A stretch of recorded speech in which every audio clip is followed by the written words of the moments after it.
男人来到诡秘世界的第一件事，居然掏了校花的心窝子，然后转头亲吻上了女鬼，不仅拉出了2米半的丝，还羞得女鬼俏脸通红，甚至送给男人一把剪刀当做定情信物，等着男人把她娶回家。但是男人一脸的无所谓。原来江彻穿越到现实与诡异并存的世界，在这个上厕所都有可能被诡异找上门的威胁下，每到18岁都有一次逆天改命的机会，并且每人都有一次复活的机会。而通过鬼石主动进入诡秘世界，只要完成一场诡秘生存挑战，就有可能一夜暴富一步登天。所以江彻来到诡秘世界后，他并不惊慌，除了诧异自己的鬼力比常人多出了40点外，江彻就准备到挑战的地点黄泉医院去。不料他开局就遭遇了女鬼，尽管女鬼紧贴着自己时，令江彻有些浮想联翩，可等他摘下口罩，掏出夺命大剪刀后，江彻非常从心的跑路。可他一介凡人之躯，怎么可能跑得过裂口女？正当情况危机之时，江彻的系统激活了，不仅替江彻挡下了裂口女的剪刀，还为他提供攻略裂口女的信息。除此之外，再无其他帮助，就连个新手礼包都没有。这令江彻放弃了硬刚的想法。看着面色阴沉的裂口女以及那散发出的恐怖杀气，江彻死马当活马医，直接一把将裂口女搂紧在自己的怀中。想到刚才的系统提示，江彻深情地注视着裂口女，对着她说着土味情话。在裂口女没有反应过来时，江彻立马吻了上去。在拉出2米半的丝后，裂口女之前的杀气肆意不见，只有脸红的不敢看向江彻。在告知江彻自己的名字叫小烈后，羞得转身跑回家。而完成隐藏任务的江彻得到了裂口女留下定情信之后，当江彻来到黄泉医院时，他的主线任务是当7天护士照顾病人。他看了一眼系统的提示，就走进医院内部，发现他是第一个到达医院的。不过当一个身材性感的女护士迎面走来，通知他401病房需要服务，以及晚上6点结算工资，就转身走人。江彻还是忍不住发问，就他一个人吗？护士长露出一个诡异的笑容示意，已经死了一个，但还是挺美味的，说着舔了一下嘴唇，然后扭着胯就走了，留下风中凌乱的江彻。等江彻来到前台，发现并未有护士值班，他拿起前台记录的病房信息来看，然后来到了满是血迹的401病房前。不等江彻打冷战，系统就对江彻进行了提示。江彻冷笑的同时拿出红剪刀，一手踹开房门，看着系统提示的人头，江彻拿起剪刀，直接就往那飞来的人头刺了下去。顿时病房内一片寂静，他们似乎没想到开个玩笑会有人拿剪刀去捅别人脑袋。理所当然，江彻立威的目的达到了。在介绍自己是新来的护士后，询问需要服务的是哪位，结果刚好是被他捅的少女人头。不过当系统提示少女不怀好意后，安静数秒，江彻抓上剪刀用力一合，然后擦了擦嘴角，我不知道你的头那么脆。这一操作让病房内所有病人不敢再闹事，连需要服务的女孩也不再需要，选择自己拼接头颅。这时江彻又有额外任务，402病房需要护士。江彻看着系统没有提示，放心的推门而入，可一个女鬼却朝他扑了过来。她并不是要袭击江彻，而是嫌弃病床上的小孩太闹听。江彻本想讲故事哄小孩睡觉，但此时的系统再次给出提示，小孩也说讲的不好听，就把江彻吃了。见江彻直接答应，小孩满头问号，好不好听还不是他说了算。所以等江彻一讲，他立马张开大口准备吞了江彻。下一刻血花飞溅，小孩咬下的是江彻的红剪刀。等一切完事后，江彻领到了护士长的工资。与此同时，全班的同学已经全都到达黄泉医院，当然也有没有完成护士长布置的任务，直接被护士长惩戒的同学。接下来护士长通知他们回到自己的所在的楼层休息。不过护士长着重提醒他们，天黑之后睡觉千万不要睁开眼睛，不然后果自负。至于江彻则来到贩卖机购买了一些水和食物。此时江彻发现贩卖机上有个手电筒，可是只有100工资的他根本买不起。等江彻回到宿舍呼呼大睡起来，一个鬼影笑嘻嘻的在注视着江彻。时间来到第2天，江彻就被班花找上了门。原来班花昨天的工资只有5鬼币，想让江彻借一点鬼币给他买吃的。为此江彻对他做什么都行，但江彻推脱了。7天满打满算做完任务才700鬼币，他还要买那个手电筒。在护士长安排完今天的任务后，江彻来到403病房面前。今天他要给403病人送药。要知道他之前病人说过，好几个护士都是被403给吃了。但是看到系统的提示后，江彻心疼的花了50鬼币，为403的病人准备一杯玻璃榨咖啡。果不其然，当病人喝了一口，瞬间就被这杯咖啡给征服了，立马打赏了江彻几百鬼币。拿到富婆的馈赠后，江彻来到贩卖机前，直接把那个手电筒买下，并且解锁了挑战任务血液的悲鸣。可忽然班花向江彻跑来求救，他的身后有怪物在追他，可江彻却给了班花一个沙包大的拳头。原来江彻已经看出班花是假冒的，毕竟班花的胸前是有一颗痣的。见自己被拆穿，女鬼瞬间撕碎脸皮面具，然而下一秒，江彻手持剪刀就把女鬼贯穿了。这不讲武德的一幕令女鬼都懵了，可江彻毫不怜香惜玉，拿着剪子就连续捅了2分半。等到晚上6点，由于江彻表现不错，被护士长额外奖励了鬼币，看得众人羡慕嫉妒恨。不过此时班长站了出来，他提议时间才第2天，人就已不多，想要抱团取暖，并拿出自己得到的鬼刀，想让众人集合手中的鬼币，把贩卖机的手电筒买下。江彻闻言直接挥手走人。他回到自己的寝室，一边看起手电筒的作用，一边想着晚上要不要出去浪一浪。虽然护士长提醒晚上不要睁眼，但他有系统啊，而且只要完成主线任务，高考成绩再差也能保送。等时间来到晚上10点，江彻醒来后的第一眼，眼前的景象令他发懵。只见光鲜亮丽的卧室不见，只剩下破烂不堪的环境。江彻打开手电筒，他没想到这才是医院真正的样子。他走到房门前，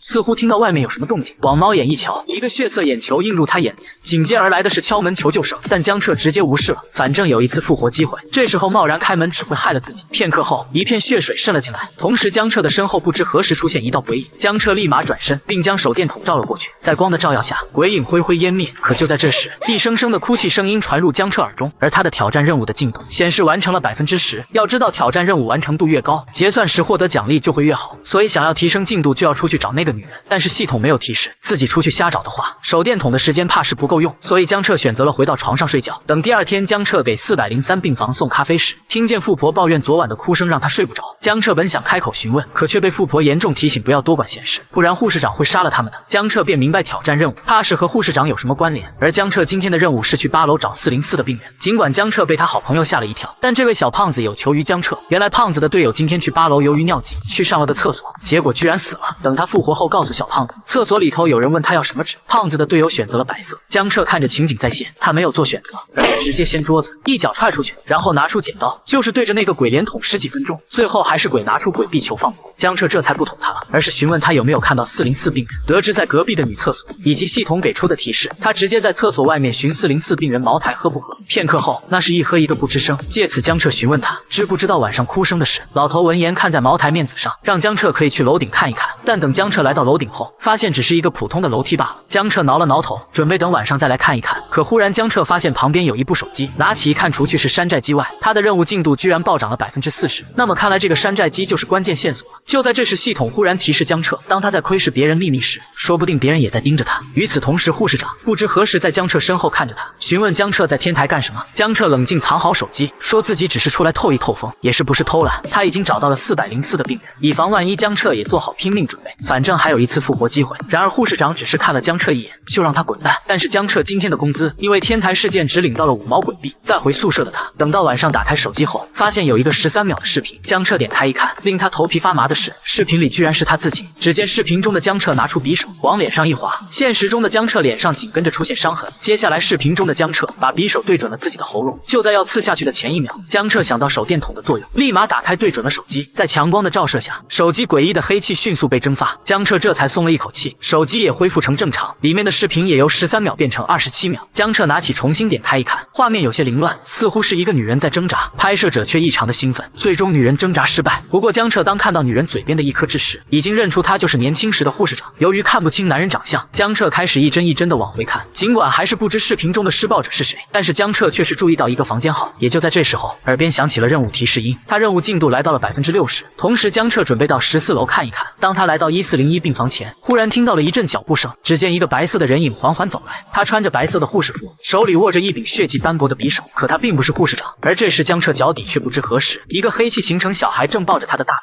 吓得江彻连忙打开手电筒。虽然诡异小孩被消灭了，但是江彻也被那个女护士给发现了。江彻立马将手电筒对准了他，可无往不利的手电筒居然对女护士没有用。江彻见状撒腿就跑，等江彻跑到天台，女护士却停在了门口前。江彻知道自己赌对了，楼顶哭声令医院的所有人都为之畏惧。但这时哭声停止，一位穿着白裙子的小女孩询问江彻是谁。江彻看着系统的提示，摸了摸女孩小小的头，说自己是来陪她玩的。不久后的贩卖机前，江彻给女孩买了一堆的零食，这可把小小开心坏了，任由江彻带着她走动。也如江彻所料，有小小在，那个女护士并没有再出现，而她也是来到了1401病房前。在江彻推门而入后，却是立马捂住了小小的眼睛，里面的画面简直触目惊心。只见一个男人被绑在十字架上，他浑身血淋淋的。刚才江彻遇到的女护士拿着匕首疯狂捅他，他似乎看到了江彻想要求救，却被女护士匕首一划，将他的舌头割下。江彻以为男人死去时，却发现房间好似时间重置，女护士再次对他开始折磨。江彻捂着小小的眼睛，带着小小返回到天台。江彻临走之时，送给了小小一根大棒棒糖。至于他的任务进度也来到了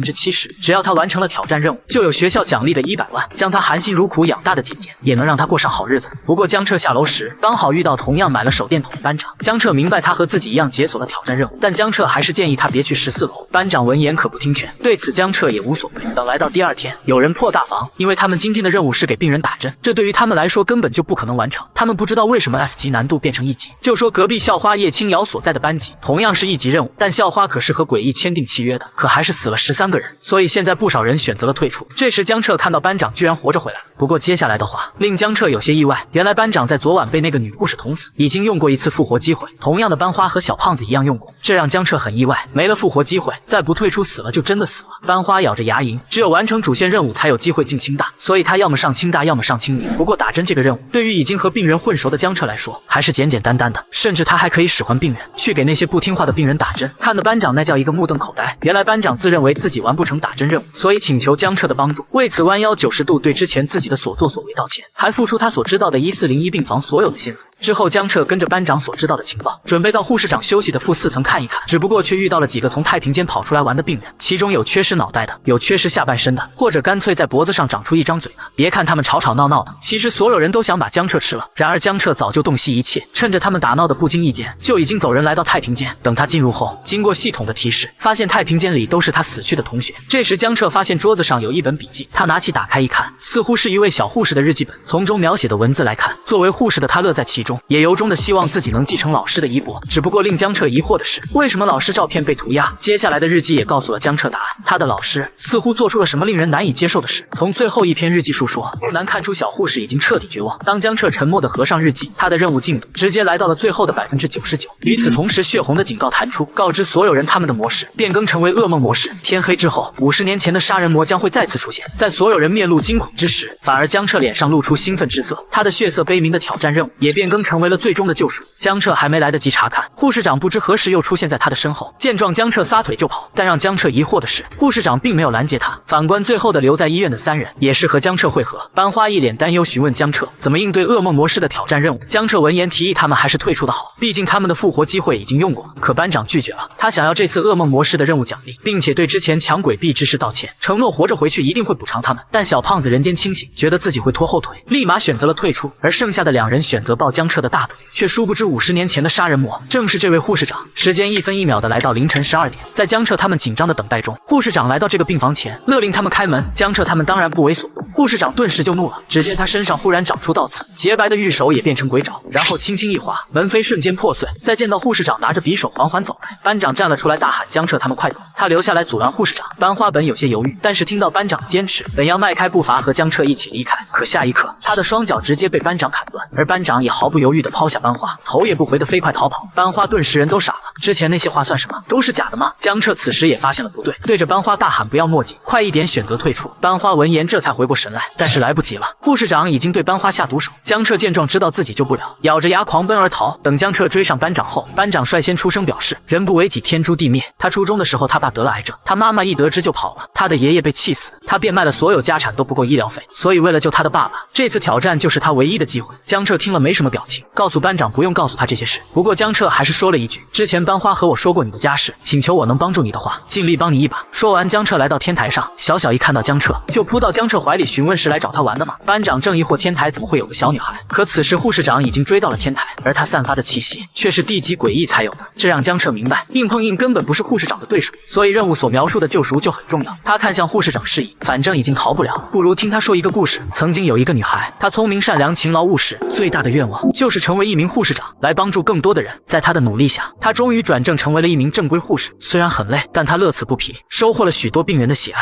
直到有一天，她偶然撞见令她难以置信的一幕，她最尊重的老师居然正在猥亵一名女病人，虽然大脑一片空白，但她仍拼命阻止，而老实人渣的本性也在此刻暴露无遗，非但没有收手，还将她也一同玷污了。为了封口，老师将她提拔为了护士长，梦想以这种方式被实现，根本不是她想要的。本想揭露这一切的她，却发现大家不但不信她，反而还传出了她卖身求荣的谣言。可最让她窒息不是同事的指指点点，而是她曾经的病人都开始与她保持距离。至于故事中的女孩，就是你黄泉医院的护士长孙小小。护士长沉默数秒，她裂开嘴哈哈大笑，那些人都是罪该万死。江彻没有反驳，反而还认同护士长的话，这令护士长有些懵了。而江彻示意他那些人渣确实该千刀万剐，但是他的内心还存在善良，不是吗？这个孩子就是最好的证明。原来管理医院的护士长，14楼的鬼护士，天台哭泣的小女孩，其实这些都是护士长分裂出来的，不然一个天真善良的小女孩怎么可能令所有人都为之畏惧？而善良化身的小小，让他待在天台，也是防止他再被玷污。江彻反问他：真的就这样一直背负诅咒活下去吗？但这些话对护士长没有用，在黑暗的日子里，是他自己将自己拉出深渊。看着护士长要动手，江彻本不打算将小小作为人质，毕竟小小是和护士长一体。要是小小受伤的话，可话语刚落下，班长居然一刀将小小捅穿，然后狰狞哈哈大笑。噩梦的挑战奖励将是他的。可下一刻，他笑容戛然而止，紧接着他的头颅一分为二，到死都不明白护士长为什么一点事都没有。护士长一脸不屑，一把破鬼刀怎么伤到了他？紧接着他朝着江彻走去，准备结束这场游戏。小小却在这时拦在江彻身前，他表示江彻说的对，他们并不是罪人，那群人该死，但也足够了。护士长大声反驳不够，不是所有黑暗都需要光，不是所有罪人都需要救赎。小小哭泣地说，需要救赎的不是那些人，而是我们。我能感受到你一点都不快乐，我们的感情是共通的，不是吗？这么多年你让我一直待在这里，你以为这样我会开心，不会被污染，但我一点都不开心。直到大哥的到来，我才会期待下一天到来，而且我也不想再看着你继续痛苦下去了。这次就请你好好休息一下吧。话落，小小缓缓消散不见。护士长怔怔看着小小天真烂漫的声音，仿佛可以抚平一切伤痕，她也变回了曾经那个落落大方的少女，最终似乎带着一抹微笑渐渐消散。江彻松了一口气，差一点就被班长害死。不过俗话说得好，悲喜都自度，只有自己才能真正的救赎自己啊！下一刻，噩梦模式的挑战任务结束，他不仅得到了 S 级的评分，等级上升1级，鬼力额外增加50点，还得到了3件物品奖励，能在以后诡秘世界中获得相关任务物品的精致骨灰盒，可以在受伤治疗的医疗箱穿上与诡异无二的血色护工服。接下来，江彻本该传送回现实世界，可却不知为何受到了莫名的干扰，直接前往未知的空间去。与此同时，现实世界由于江彻他们触发了噩梦任务，也是直接惊动了校长。毕竟只要过了噩梦模式，那都是真正的天之骄子。但明明诡异世界已结束，他们却没有等到江彻的现身。反观江彻这边，他被传送到了一个诸天监狱的地方。对于江彻来说，他无比的熟悉，因为他每天晚上的梦都是他。看着大门自动开启，江彻小心翼翼地走近，可这时系统却提示他，居然是诸天监狱的主人。就在江彻疑惑之时，一条信息传入江彻的脑海，并且能感知监狱的任何地方，就像开了上帝视角一般。而他则来到了感知到动静的所在楼层，率先映入江彻眼帘的是一双光滑白皙的玉足，紧接着才是一道穿着红衣的身影。但让江彻蒙圈的是，这位妹子竟然没有头。诸天监狱告知江彻，她是1号牢房的囚犯无头鹰煞小蛮，并且只要提高她的好感度，就可以操控她以及获得一部分能力。于是江彻开始对小蛮刷起好感度，可无论江彻怎么说，小蛮一点动静都没有。等江彻说要带她出监狱时，小蛮顿时发出惊喜之声，原来是系统提醒江彻，小蛮想要找回他的脑袋。见好感度增加，江彻示意小蛮，条件就是只要乖乖听他的话。不料小蛮变脸了，直接控制锁链攻击江彻，认为江彻区区一个人类不配操控他。然而下一秒锁链破碎，江彻轻笑一声，好话不听那就算了。他具现出一个羊皮纸，然后丢给小蛮，给他2个选择：第一个签订契约成为他的鬼灵，第二个就是死在诸天监狱。小蛮捡起契约一看，上面的每一条契约全都是以江彻为主，而小蛮他还不能反抗，这不要脸的契约，小蛮当场就想把它撕碎。可是小蛮忽然看到第12条，身为主人的江彻必须帮他找回自己的头颅，小蛮这才心甘情愿。之后江彻被传送回现实世界，等他回来的一刹那，不管他的班主任还是校长，全都对江彻嘘寒问暖起来，所有意思都表明通关噩梦的江彻是学校的希望之光。不过这时校花叫住了江彻，询问他能不能出去说几句话。来到外边，校花先是恭喜江彻，但下一秒话语一转，校花直接指出江彻契约了鬼灵，气氛顿时凝固。江彻非常的不解校花是怎么知道的，原来是鬼灵与鬼灵之间存在感应。江彻闻言无语，本来他还想隐藏小蛮来着。这时校花询问江彻向鬼灵贡献了多少贡品，因为校花他自己就是献祭他班级13个人，才与他身后的鬼灵签订了契约。小蛮告诉江彻，人类与鬼灵契约时从来都是弱势的一方，江彻那不平等契约可以说根本不存在。江彻却有些不爽，从来没想到那13人居然是被当做了贡品。至于校花的目的，就是和江彻加个联系方式，毕竟这一届契约鬼灵的就他们2个。此时诡异高考结束，学校开始公布死亡名单，随着一连串的名字被通报出来，而那些得知自己孩子死去的家长全都崩溃了，其中就有班花和班长的。江彻静静看着这一切，他的心里没有同情。虽然诡异挑战是强制参加，可并没有限制随时退出的权利，所以一切的后果都是自己的选择。这时江彻的姐姐急匆匆地找到江彻，同时见到完好无损的江彻，也是内心松了一口气。至于江彻说自己通关了噩梦模式，姐姐那是一点都不信，她可是一直都不想江彻去诡秘世界，安安稳稳进场打螺丝就挺好。这瞬间令小蛮不满了，江彻不去诡秘世界，还怎么帮他找头颅？要不是江彻拦着，都要去把江彻姐姐干掉。时间来到第2天的毕业典礼，江彻本以为学校会对他来个通报嘉奖，结果并没有。江彻正猜测是不是学校故意隐瞒，就听到有人想要坐他旁边，来人正是叶青瑶大校花。江彻本要询问他一些事，忽然小蛮示意江彻出事了。只见正在夸夸其谈的校长，全场灯灭的同时，一滴血滴到校长的麦克风上，紧接着上面一条锁链落下，缠绕着一个四肢扭曲、面无生机的诡异。那校长头上密密麻麻的诡异，令无数人头皮发麻，瞬间所有人落荒而逃。忽然，这时一位佩戴勋章的人影走出，他怒喝一声：“废物！只不过是精神入侵就怂成这样。”而被怒喝的学员人都麻了，只因来人所属诡异局，统管所有诡秘之事。而诡异局的人对江彻倒是很满意，临危不惧是个可造之才。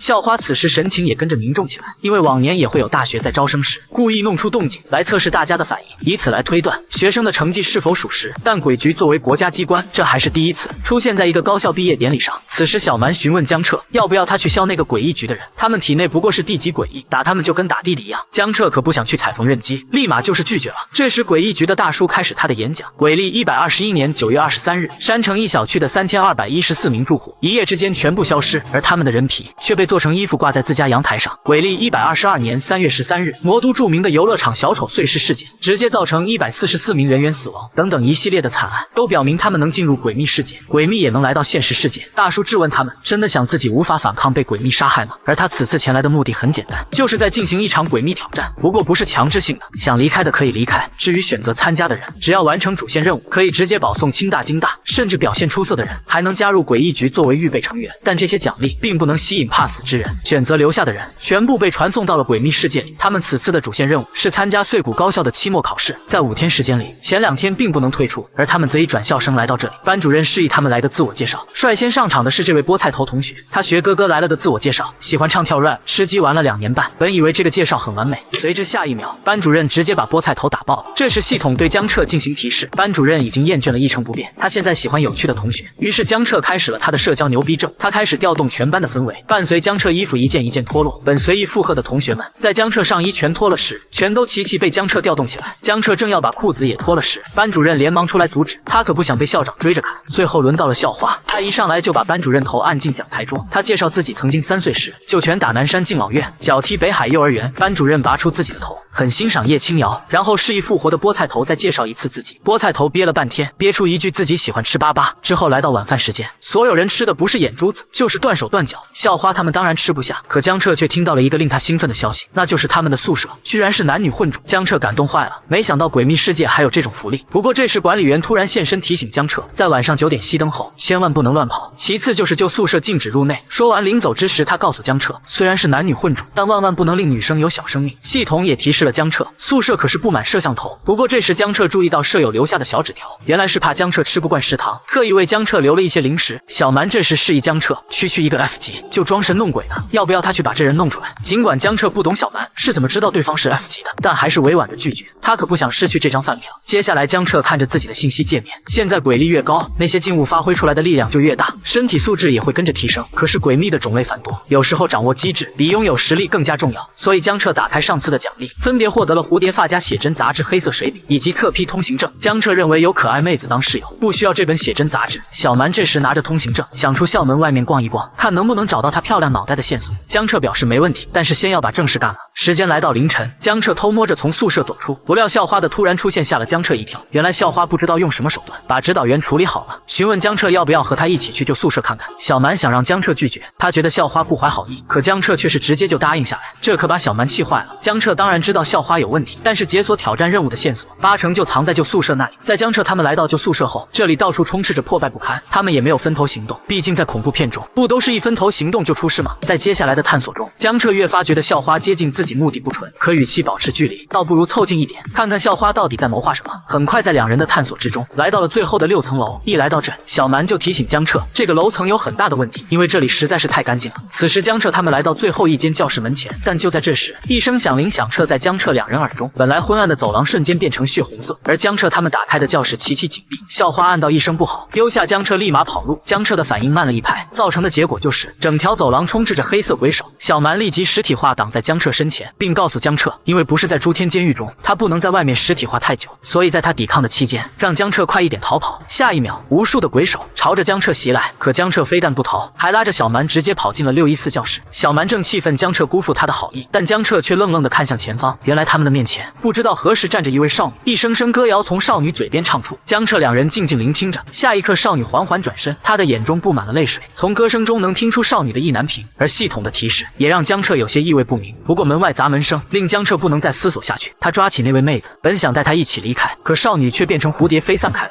给江彻留下了一个任务线索，以及解锁挑战任务众口铄金。此时鬼手破门而入，对此小蛮拉着江彻衣领，然后一个公主抱，直接从6楼跳了下去，吐的江彻那是稀里哗啦的。校花给江彻一条手帕，询问江彻刚才怎么不跟着他跑。校花听着江彻胡说八道，忽然意识到什么，询问江彻是不是找到了线索。江彻直接把手帕还给校花，留下一句你猜，就要回寝室睡觉。可校花一句100万买条线索，让江彻停住了脚步，告诉校花线索就在614教室内，不过现在楼里全是触手诡秘，示意校花悠着点别死了。校花非常自信，江彻他都能活着出来，他怎么可能死在里面？对此江彻不再劝诫，挥手走人。而校花的鬼灵此时询问校花什么时候把江彻献祭给他，他体内不过是残次品鬼灵，根本不足为惧。校花示意等等，至于那100万也是假的，他自己都不够花呢。可江彻从始至终都明白校花不好相哄。第二天来到班级的他，发现校花的位置空空如也，江彻也不管他的死活，打算询问其他人知不知道就宿舍614女生的事。可谁知这话语一出，全班诡异都转过头来，全都面露凶光看着他。江彻立马知道这问题踩到雷了。此时刚好一位美女老师走了进来，江彻立马代替班长大喊起立，这才化解了一场危机。而美女是位化学老师，她今天要做一场实验，需要2名同学配合她。只见她掏出了一瓶绿色液体，刚才喊起立的江彻立马就被这位美女老师盯上了。美女老师示意他们喝了后要告诉他感想。这个不知名男同学率先喝下，在说出酸酸甜甜口味后，他直接就化作一滩烂泥。得知是酸甜口后的美女老师笑了笑，然后悠悠地看向江彻，反问他不喝吗？江彻拿着饮料，现在他喝也不是，不喝也不是。看着美女老师逐渐不耐烦，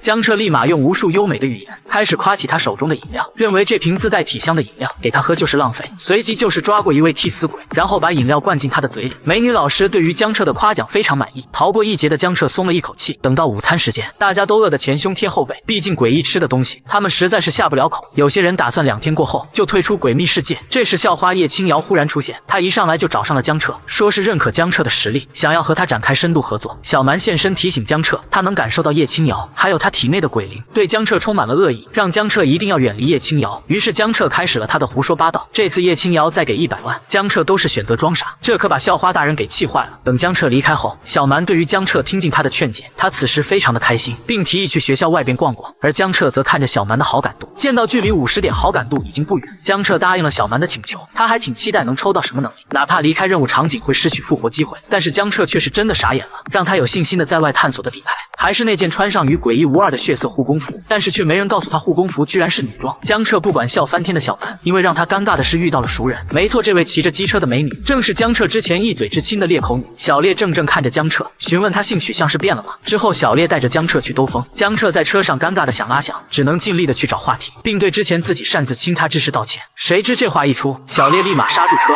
然后怒喝江彻下车，开始对江彻一顿拳打脚踢。原来小烈那天把定情信物红剪刀送给江彻后，就等着他上门提亲，可最后却是没有等到江彻。江彻慌忙的解释，是小烈他没有告诉他家地址啊。闻言的小烈顿时懵了，然后脸红的转过头去，示意江彻上车。最后小烈带着江彻来到了诡秘世界的唯一银行天地商行。然而小烈此时有些黯然神伤，因为他们裂口女是渣男所产生，他们虽然可以谈恋爱，但对象绝对不能是人类。下一刻，裂口女摘下头上的发簪，她示意江彻这将是他们最后一次见面，留个信物道别吧。江彻闻言怔了怔，然后目光注视着小烈扬长而去。他郑重的把发簪收好，却是不知道这个发簪是小烈留给他将来救命用的。这时一名人类出来接待江彻，由于江彻穿着诡异护工服，并没有认出江彻也是同为人类。江彻知道他是分配到其他场景的挑战者，正要打算将他扶起时，可下一秒他的脑袋却被打爆了。原来是经理嫌弃他不会接待客人，而江彻已经对爆头毫无感觉。可此时这位经理的鼻子嗅了嗅，因为他发现江彻身上有人类的气息。就在江彻不知怎么办时，小蛮示意江彻不要慌，交给他就好。然后小蛮整个人贴到江彻的身上，融入江彻的身体里。下一刻，江彻头发变成璀璨的金色，并质问经理天地商行就是这么接待 VIP 客户的吗？此时江彻身上散发的气势令经理不战而栗。在江彻报出银行卡和密码后，经理连忙弯腰恭敬的行礼。江彻看也不看他一眼，吩咐经理把他的东西拿出来，然后来到贵宾室等待着。期间小蛮也是告诉江彻，在之前他就花了一些钱委托一个人找他的漂亮脑袋，并且约定找到后放在天地商行。等经理把东西带到离开后，小蛮迫不及待的离开江彻的身体，把那个盒子打开，气氛顿时凝固了。原来盒子空空如也，哭泣声悠悠从小蛮那里传出。江彻连忙开始安慰起小蛮，示意可能还没找到或者钱没给够。然而其实并不是这样的，小蛮那可是花了整整10个亿，不存在钱没有给够。至于送回空箱子，也表示那个人放弃了委托。江彻闻言瞬间震惊，他没想到小蛮居然还是个大赌婆。小蛮却是无所谓，钱有什么用，都找不回他的漂亮脑袋，并告诉江彻他在天地银行还有些钱，就都给他了，然后起身准备走人。江彻立马拉住他，反问小蛮，忘了他说过会帮他找回脑袋吗？而且一定要让那个失约的家伙把钱都完完整整的吐出来。感受到江彻的真心实意，小蛮的好感度飞快的上涨，在扑到江彻身上的那一刻，好感度已然来到了70。与此同时，诸天监狱提示江彻，好感度达到要求，可以抽取无头鹰煞小蛮的一次能力。小蛮的能力众多，除了跳绳宗师外，其他的都很强。当轮盘转动后，江彻来了一波反向毒奶，心里疯狂默念想要跳绳宗师。俗话说得好，越想要的越是得不到，可指针刚好停在了跳绳宗师。正当江彻一脸绝望之时，还好指针只是虚晃一枪，最终停留在了精神强化。得到这个能力的江彻，不管是他的精神强度，还是使用精神攻击，都会大幅度提高。而江彻坐在回去出租车的路上，思索着能力开发，第一个想到就是诡异局的大树，用来制造精神幻觉。不过这时司机忽然停车，在江彻不明所以中，司机化身诡异，朝着江彻袭来，但迎接他的是小蛮的粉拳。原来司机是地级诡异，拥有看破的能力，认出江彻是人类，想要吃了他。而小蛮本就心情不好，揍的那是一点都不留情面，最后都把头爆了。但是问题来了，司机死了，没有再送江彻回去，所以当江彻回到寝室后，他双腿都感觉不是自己的。本要躺床上休息的江彻，忽然发现床下有动静，他往床底下一看，一位美少女映入他的眼帘，直接就看傻了江彻，吓得江彻想要大叫，却被少女一把捂上了嘴，示意江彻小声一点。可这时房门被推开，少女暗自叫糟，原来这个时间已经熄灯。宿管员质问他们不睡觉干什么呢？江彻正想要解释，那个少女却是又钻回床底下，留下江彻一人独自面对宿管员。江彻拿出红剪刀挡住宿管员的攻击，一旁的小蛮很不屑，才不过是一级诡异罢了，询问江彻需要帮忙吗？江彻倒是拒绝了，他想自己试试现在的战力，拿着红剪刀就是朝宿管员杀去。双方一时间展开激烈的战斗，虽然宿管员灵活的像只猴子，但是江彻并不是完全没有打到他，所以江彻看到宿管员身上没有什么伤势时，他意识到这个宿舍楼有问题。简单来说，在这个宿舍宿管员有 BOSS 加成。看着宿管员再次朝自己袭来，江彻拿出之前的写真图册，直接拦截在宿管员面前。宿管员顿时愣住了，抱着写真集一脸狂喜，他可是上面美女的粉丝啊，所以宿管员直接变脸，示意江彻以后要早点休息，紧接着带着写真集溜之大吉，看得江彻一脸无语。此时躲在床下的美少女也爬了出来，一脸崇拜的看着江彻，毕竟江彻不睡觉，被指导员看到还能活下来，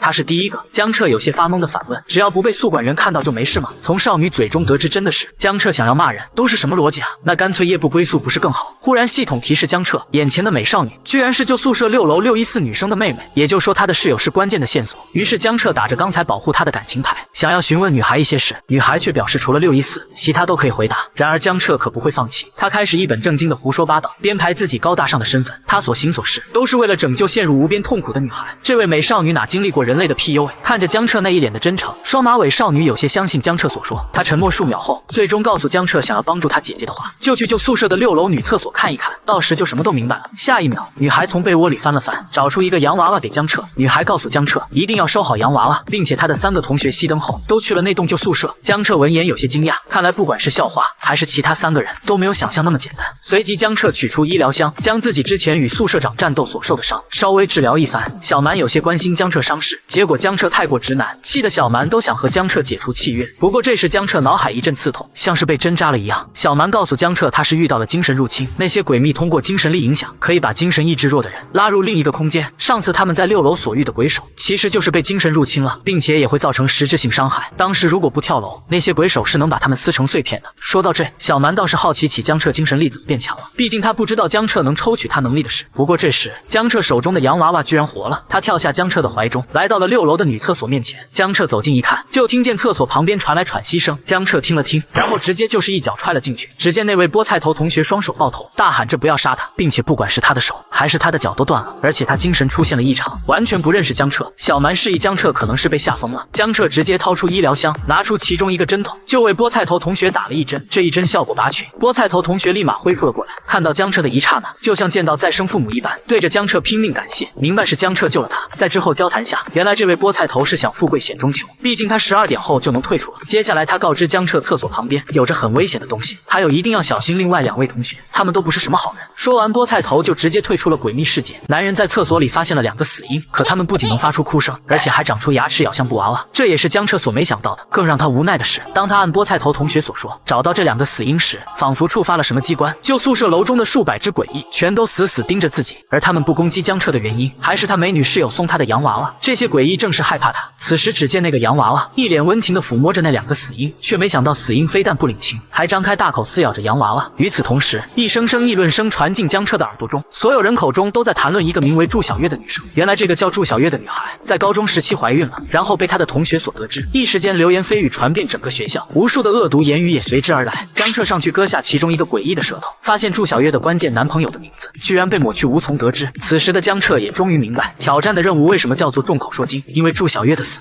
是被说死的。反观现实世界，当菠菜同学回归后，发现教室一片昏暗，充斥着血迹。突然一只手捂着菠菜同学，正是诡异局大叔示意他不要发出声音。这一切的原因还是学校已经被卷入一场诡秘事件。原本在江彻他们进入诡秘世界挑战后，校长想把那强制生存2天的限制取消，可却遭到了诡异局的大叔的拒绝。不是大叔他不想取消，而是根本做不到。主要原因还是这几年诡秘入侵事件变得越来越多，鬼石也开始变得十分不稳定，其中的鬼石装置已经出现了无法逆转、无法修复的问题。对外宣称强制禁止退出，其实不过是换个说辞稳定民心罢了。至于突然干预高校毕业典礼，也是因为诡秘事件越发频繁，诡异局的人手不够了，想要选拔出色的挑战者进入诡异局。要知道就在前几天，一个名为无限恐惧的诡异就杀了2个 C 级挑战者。这还不是最恐怖的，最恐怖的地方在于他能吸收人们心中的恐惧，提升自己的力量。而这个诡异居然朝着学校袭来。要知道诡异局的大叔并不是战斗型挑战者，但为了保护几百名学生，他是宁死也不退，等着诡异局的支援。却没想到支援小队全都遭遇了诡异的袭击，现在最快的支援都要3个小时以后。与此同时，诡秘世界内，江彻一把夺回被死婴撕咬的洋娃娃，要是洋娃娃被破坏，他也会被上百诡异撕碎。之后他来到了614宿舍内，发现祝小月并不在寝室里。通过墙上的字迹，江彻也确定了那2个死婴就是祝小月的孩子。只是一种浓厚的违和感在江彻心中产生。忽然一阵阵歌谣传入江彻耳中，也可能是因为祝小月的声音，那些诡异们也发生了暴动。小蛮询问江彻，现在被诡异挡住了去路，要不要再去蹦极一次？江彻直接拒绝。之前小蛮也说过，这些就宿舍的诡异擅长精神攻击，而现在他得到了精神强化，这些区 F 级诡异根本无法再对他造成伤害。江彻轻描淡写之间，将那些朝他袭来的诡异们通通斩灭。尽管耳边一直响彻着祝小月的声音，江彻现在也无暇他顾。就在江彻逃出旧宿舍后，小蛮对江彻有些刮目相看了。与此同时，江彻分别得到3条特殊线索，有着3条线索在，江彻这次的挑战任务算是十拿9稳了。不过身后的动静忽然吸引了江彻，原来是校花也被那些诡异所袭击。他想不通诡异为什么忽然暴走了，刚才一直响彻的女生又是谁的声音？毕竟除了诡异，他就没再看见过其他人。直到校花看到了累趴的江彻，校花心中似乎明白了什么，开门见山的询问江彻，旧宿舍诡异之所以暴动，就是他的杰作吧？江彻当然不承认，打着哈哈说不知道。这令校花是真的怒了，质问江彻扮猪吃虎有意思吗？江彻当即反驳，明明他帝王气质那么浓郁，怎么可能是猪？这不着调的回应，校花瞬间抓狂，同时他也不装了，浑身杀气四溢。既然不说，那就不用再说了。再得不到自己想要的线索，校花和自己鬼灵融合，直接朝着江彻杀去。江彻左闪右闪，挡下了校花的攻击。见状，校花一脸不屑，表示自己的体内可是1级鬼灵。江彻他体内残缺鬼灵可不是他的对手。然而下一刻，江彻头发变成璀璨的金色，他也与小蛮融合在一起，拿出剪刀对自己指甲修剪剪。反问校花，见他这头金发，从哪看出他鬼灵是残次品？是你那老眼昏花的眼睛吗？校花顿时破防，朝着江彻杀去。然而江彻却是不躲不闪。当校花匕首刺入江彻眉间时，发现只是刺破了一点皮，校花顿时惊骇不已。要知道这可是他的全力一击啊！而江彻也不想玩了，抓过校花，一个膝顶重重轰在了校花的腹部。倒飞出去的校花痛苦捂着自己的肚子，他一脸的不可置信。一瞬间，他的5脏6腑就被震碎了。鬼灵也让校花快跑。他们预估错了江彻体内的鬼灵。原来小蛮在察觉校花鬼灵探查他时，就已经掩盖了自身的气息。江彻看着踉踉跄跄的校花，还想跑路，他如金闪闪一般，身旁浮现金色魔法纹路，数道锁链从中探出，直接就把想跑路的校花捆个结实。校花怔怔抬起头，看着如神灵般漂浮在空中的江彻，校花一脸自嘲，觉得招惹江彻是他这辈子最错误的决定。江彻反问他不退出吗？校花主动对着江彻跪下，祈求江彻的原谅，并且拿200万买命，承诺这次不会欺骗江彻。看着江彻似乎不答应，校花急了，示意自己家里还有各种珍藏的禁物，只要放过他完成诡秘挑战就行。江彻答应了，条件是诡秘世界中不能再对他下手。校花同意的同时也是干脆，狠心扭下自己的头，用掉了复活机会。其实不是江彻想放过校花，而是现在根本杀不掉。不说校花有一次复活机会，他家里祖祖辈辈都是诡秘挑战者，肯定还有其他复活道具，要找一个万无一失的机会干掉他。不过让江彻不知道的是，碎谷高校的英语老师正默默注视着他。与此同时，现实世界除去躲藏同学外，诡异局的大叔在在外奋力抵抗，可他终究不是战斗型挑战者，面对众多的诡异的进攻，很快落入下风。他在看其中一头诡异朝着菠菜头杀去时，而不是解决他自己，他就明白了这些诡异的目标其实就是学生们。下一刻，血花飞溅，诡异局大叔挡在了菠菜头同学身前，哪怕他被右胸膛被贯穿，大叔也毫不示弱。我泱泱大夏，一撇一捺都是脊梁，我神州大地，一丝一念皆是未来。只要我还活着，谁都别想动这些孩子一根汗毛。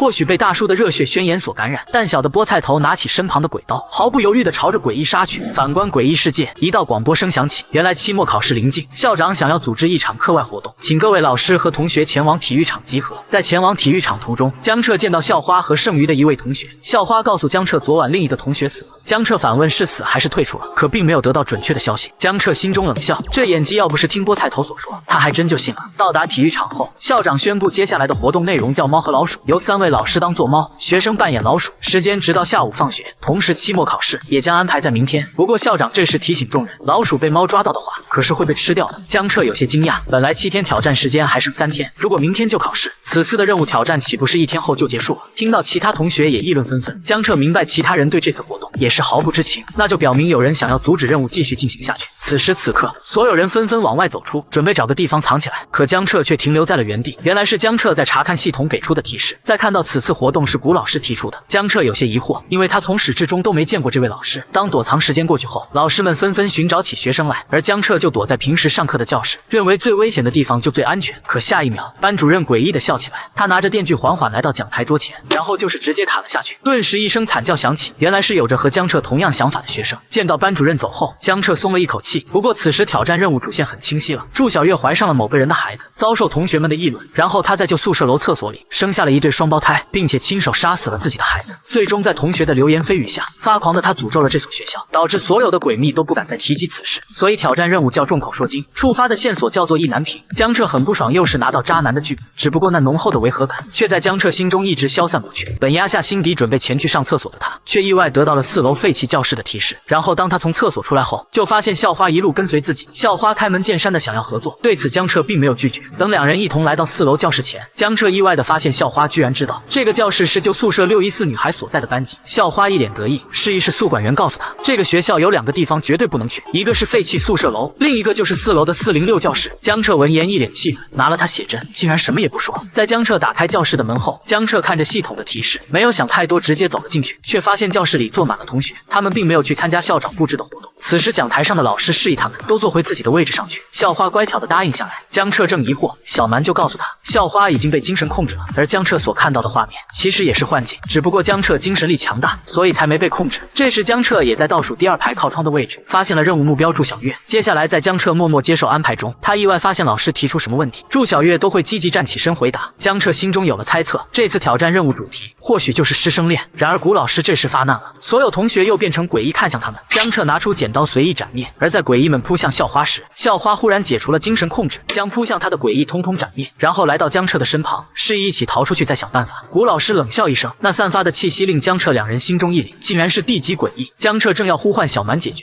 却没想到直接被校花背刺了，告诉江彻一句话，宁可我负天下人，然后抬起自己的大长腿，将江彻揣进诡异里，紧接着头也不回的逃向门外。江彻无语，他想要算计校花的同时，校花也压根没打算放过他呀。然而等校花逃出去后，他面对的却是拿着电锯的班主任。反观教室内，古老师缓缓走到江彻身前，他正要解决江彻时，江彻拿出了一个蝴蝶结。古老师立即反问江彻，为什么他会有小月的发卡？江彻才不会说从骨灰盒开出来的，而是用肯定的语气说，这场猫捉老鼠的活动是他发起的吧，同时也是祝小月双胞胎父亲。看着古老师的反应，江彻知道没有猜错，古老师的名字之所以被划掉，是因为祝小月想要保护古老师的名誉。江彻质问他，真的要当缩头乌龟吗？不去帮助祝小月吗？他可是一人承受了所有啊。可忽然江彻想到那条线索意难平，如果这一切都是祝小月自愿的，而古老师也爱着他的话，这意难平又是从何而来呢？此时古老师面露狰狞，真的以为自己看穿了一切吗？看着朝着自己杀来的古老师，江彻大喊一声小蛮，小蛮抬起大长腿，就是给古老师一个方向脚，瞬间砸在了讲台桌上。他堂堂地级诡异，就被小蛮这一传，生命居然走到尽头，随即也是露出了释然的表情。我也算是仁至义尽了。江彻却懵了，怎么他拿的剧本不对？对，不是应该渣男悔悟吗？与此同时，放学铃声响起，猫捉老鼠的活动结束了，而江彻却准备前往旧宿舍探个究竟。反观校花这边，由于他一出教室就遇到电锯班主任，所以也是用掉了他的底牌替身娃娃，同时也是校花最后一次复活机会。但校花为了诡秘挑战任务，她不想退出，所以也选择前往了旧宿舍，理所当然和江彻相遇了。不过校花还是自信满满，以为江彻遇到地级诡异，已经用掉了复活机会，所以想和江彻谈判，他可以不要诡秘奖励，只要完成任务就行。然而下一刻，校花瞳孔剧烈收缩，江彻手中抓着一颗心脏，校花满脸不可置信，而江彻也送给他一句话：下辈子少说点话。说完，江彻毫不留情地捏碎心脏。伴随校花死去的刹那，他的鬼灵想要跑路，江彻紧跟而上，一拳轰在鬼灵的脸上，砸在宿舍楼的墙上。鬼灵想要活命，示意自己可以和江彻签订奴隶契约，可江彻掏出的他的大红剪刀，对着鬼灵狠狠捅了2分半。结束后的江彻本想前去救宿舍，却没想到那个鬼灵居然爆装备了，而且还是附带属性加成的主武器。江彻看得很是满意，他一个大帅哥，怎么能天天拿着剪刀捅人呢？不久后的旧宿舍614寝室内，祝小月一边叠着千纸鹤，一边询问江彻已经杀了古老师吗？江彻直接承认，并且保证死得透透的。祝小月无言的同时，反问江彻不想听他的故事吗？江彻表示不想，你为了他放弃了一切，诅咒全校人，只为能成全这段爱情。我原本以为这是一个凄凉的爱情故事，但是事实好像并非如此。这也是江彻为什么会有违和感的原因。原来祝小月和古老师并不相爱，众口铄金，意难平。祝小月的怨念都是以祝小月她的视角述说。学生与老师相爱，两人情投意合，却遭受了同学们的白眼。在怀上老师的孩子后，被老师哄骗，亲手杀死了自己的孩子。最终学生陷入疯狂，诅咒全校师生。这就是祝小月要讲述的故事。可事实上，古老师并不爱祝小月，都是祝小月的一厢情愿罢了。实际上，真正故事是古老师年轻帅气，祝小月无法自拔地爱上了他，然后通过自己的优异成绩，很快便获得了古老师的喜爱，然后却被祝小月误以为这是男女之情，甚至不惜使用一些手段，怀上了古老师的孩子。接着古老师不答应在一起，就以为是因为同学们的异样眼光。然而古老师之所以拒绝，不仅是因为师生关系，还是因为祝小月这种近乎癫狂的处事方法。听到这，祝小月破防了。我原以为只要有了孩子，他就会多看我一眼，那可是我和他的孩子，为了他的清白，我甚至亲手杀死了他们。我是爱他，但同时也恨他。既然他不想让别人知道这件事，我便让那群人都闭嘴。但是他已经死了，一切没有意义了。江彻叹了一声气，女孩子想谈一场轰轰烈烈爱情没问题，但为什么要恋爱脑呢？说着，江彻掏出蝴蝶结，示意是古老师临死让自己交给他的，并告诉祝小月，虽然他施加了诅咒，可古老师仍旧偷偷保护他。之所以举办这场躲猫猫活动，也是为了保护他的秘密，而这不是因为爱，而是因为你是他曾引以为傲的学生。古老师不希望如此不堪的真相被发现，不希望你活在流言蜚语里。这些话似乎击中了祝小月的内心，在他拿过蝴蝶结后，缓缓化作了蝴蝶消散。没有古老师，他活着也没什么意义了。这一刻，江彻的挑战任务完成，是从骨灰盒拿出的钢笔，它能让你无需思考就能自动写出满分答卷。原来江彻在完成诡秘挑战任务后，尽管学校没有丝毫变化，所有人还是不敢提及祝小月之事，一切表明祝小月对碎骨高校的诅咒并没有消除，所以江彻还需要参加最后一次期末考试。不过在他拿出那支钢笔后，理所当然地获得了全班第一，同时也得到了任务完成的奖励。江彻不仅获得双 S 级评分，还跨级得到D级禁物罪恶面具以及一本能回答任何问题的笔记本。江彻将它给了小蛮，毕竟他答应要帮助小蛮找回漂亮脑袋。小蛮对江彻好感那是飞快增加，毕竟这个笔记本要是江彻下次诡秘挑战动用，是能够获得全部攻略和线索。所以小蛮也提醒江彻那个D级面具少用，因为佩戴面具时会进入黑暗人格，江彻的行为不会被主人格控制。接下来江彻消失在诸天监狱中，回归到现实世界，立马就被菠菜头一把鼻涕一把眼泪的搂住。江彻来不及管他，只因他被眼前血迹斑驳的教室震懵了。诡异局大叔只是笑笑说，昨天被诡异入侵，不过现在已经解决了，然后示意江彻跟着他走。他是最后一个回来的挑战者，其他人都在图书馆等着。当江彻几人走进来后，大叔轻哼几声宣布，此次进入诡秘世界共12人，死亡4人，其中就包括了校花叶青瑶。这顿时引起了众人的不可置信，校花可是有鬼灵的呀。他们纷纷询问起和校花同场景的江彻，知不知道校花怎么死的？大叔冷冽地瞪了他们一眼，示意他们不要多议论。进入诡秘世界那就是生死有命，富贵在天。此时蒙眼玉姐交给大叔一个类似笔记本的东西，他能大概记录挑战者在诡秘世界中的表现。江彻闻言有些慌，他和校花之事不会被记录吧？小蛮表示不会，而且他还特地帮江彻打上马赛克，还把江彻的衣服换成女装，别人绝对认不出。江彻无语无脸，只能期望别被叶家发现。大叔这时将众人的表现念了出来。菠菜头同学王德发坚持了2天，和他同样的还有2人，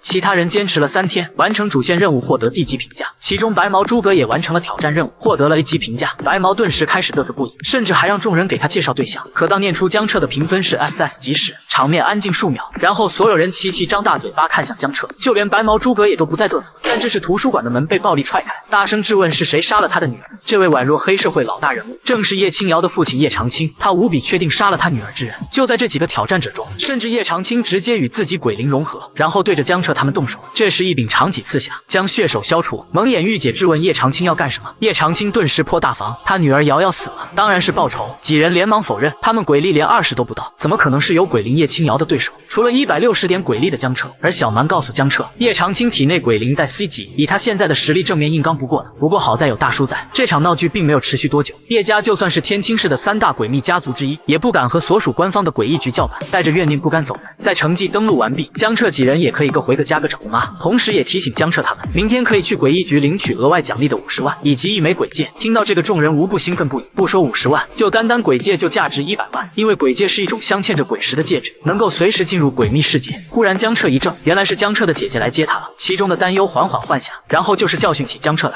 他不在乎江彻通关诡秘世界得到的奖金，他想要的只是江彻平平安安的。不过这时诸葛也突然掺和进来，向江彻姐姐自来熟介绍是江彻的兄弟，还想到江彻家里去蹭饭。然而江彻姐姐在听到诸葛这个姓氏后，笑容满面的答应了诸葛也的请求。而在蹭姐姐去买菜的空档，江彻认真的和诸葛也谈判起来，询问他到底有何目的。诸葛也告诉江彻自己是来帮他的。叶家现在一口咬定叶青瑶是被杀害，并且同场景中也只有江彻3人活着回来，其中只有江彻完成了挑战任务。须知和主线任务不一样的是，完成挑战任务的人越多，结算10分给每个人的奖励就会越少，所以为了独吞奖励，杀人或被杀都是常有的事。那么叶家将凶手锁定在江彻身上也是理所当然，但是江彻并不信诸葛也，万一是叶家派来套话的怎么办？同时江彻也通过小蛮得知诸葛也身上并没有契约鬼灵。这时江彻的姐姐买菜回来，看着其乐融融的两人，江彻感觉非常奇怪，他姐姐可不是什么傻白甜的人设，对于来历不明的人这么热情，可从未有过。时间来到第2天，江彻2人前去诡异局领取奖励，期间诸葛也询问江彻要不要加入诡异局，到时候就算叶家再厉害都动不了江彻分毫。江彻心中虽然有些心动，但不多，加入鬼局就等于要保家卫国，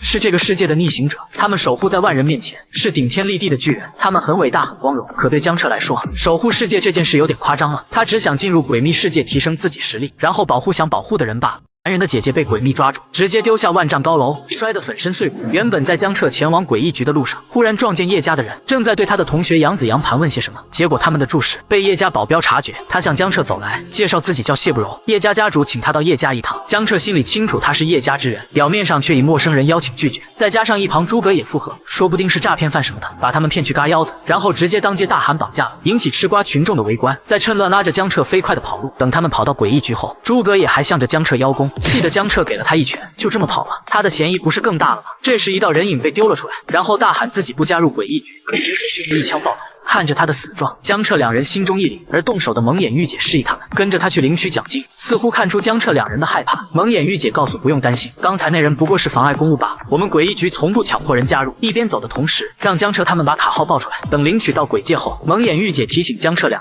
他们现在的鬼戒只能开启 F 到D级的副本，等D级难度满足不了之后，可以过来诡异局升级，并且一旦发现转卖，就要去踩一辈子的缝纫机。紧接着掏出合同，让江彻他们签上名字，就是诡异局的人了。场面顿时寂静一片，江彻想要挣扎一下，却被蒙眼玉姐直接拒绝。但江彻已经意识到了不对，如果鬼局真是强迫人加入，那网上早该骂疯了。从一开始，这位姐姐在向他们有意无意的传达一个信息，那就是拒绝加入鬼局就会死。等到大叔到来后，一切如江彻所想，其实都是蒙眼玉姐的套路而已。尽管大叔他们之前排练了很久，但其实也就是和江彻他们开个玩笑。接下来大叔正式询问江彻2人要不要加入诡异局，虽然给予不了金钱和权利，但可以保证这将是他们一生的荣耀。最终江彻还是没有答应，而他也准备去接自己的姐姐下班。可忽然江彻神色一变，因为他察觉到了诡秘的气息，并且还是来自他姐姐工作的方向。等江彻飞奔到他姐姐工作地点大厦后，江彻愣愣的抬头不说话。只见100米高楼上有着2道身影，一位小丑形象的诡异，另一位被小丑抓着就是江彻的姐姐。在小丑的嬉笑中，他松开了自己的手，江彻姐姐顿时从100米高楼掉下。江彻面色惊恐的大喊不要，可是已经来不及了，他的姐姐被摔得粉身碎骨。江彻失神看着眼前的一切，不过这时小蛮的声音在江彻脑海中响起，他告诉江彻那不是他的姐姐，只是精神幻想罢了，让江彻集中精神清醒过来。至于同样陷入幻境的诸葛也，江彻叫醒他的方法简单多了，直接就是一个大嘴巴子。等待诸葛也清醒后，他恐惧的示意江彻快跑。刚才那长得像小丑的诡异，可是实力接近 C 级的无限恐惧，江彻可不管什么有限无限的，也等不到诡异局的人前来，他不能拿自己的姐姐冒险。诸葛野见江彻不听劝，他掏出一张符纸，然后塞进自己的嘴巴里，朝着江彻追去。与此同时，诡异局的人已经到达大厦外边，他们除了封锁大厦外，防止无限恐惧再次逃脱，还接到了保护江彻2人的命令。反观大厦内的商场，江彻不停呼唤自己姐姐江婉的名字，尽管地面充斥着血迹，却看不到任何人影。而小蛮之所以不阻止江彻冒险，也是因为和江彻相处中，他知道姐姐对于江彻的重要性。此时诸葛也气喘吁吁，终于追到江彻，并且拿着符纸给江彻抵挡精神攻击。江彻不想他冒险，让他快走，诸葛也拒绝了。他诸葛家一直以来都以足智多谋、帷幄运筹而闻名天下，不就是无限恐惧吗？他俩卧龙凤雏，没什么能够难倒他们。忽然这时一道脚步声从身后传来，江彻转头一看，他认出了来人是谁，他是姐姐的同事兼好朋友，小时候经常带他出去玩看电影，给他买好吃的孙姐。可此时的孙姐已经认不出江彻，还对江彻发动袭击。诸葛也推开江彻后，小蛮告诉江彻，那个人已经变成鬼奴，成为鬼奴的人，自我意识将会永远被困在具躯体内，沦为诡秘的奴隶，而且没有解开诅咒的方法。江彻拿出那把血色长剑，现在耽误的时间越久，他姐姐处境越危险。当孙姐再次朝江彻袭来，江彻心中默默对他说对不起，紧接着毫不犹豫提起长剑，将孙姐手脚砍断。小蛮对江彻示意，作为鬼奴，身体的痛觉会被保留下来，建议立刻结束他的生命。江彻闻言缓缓举起长剑，然后用力对准心脏刺了下去。在死亡的瞬间，孙姐缓缓地恢复了残留的意识。她在看见是江彻后，她并没有怨恨江彻，只有对江彻的感激，并留下一句她的姐姐在影视厅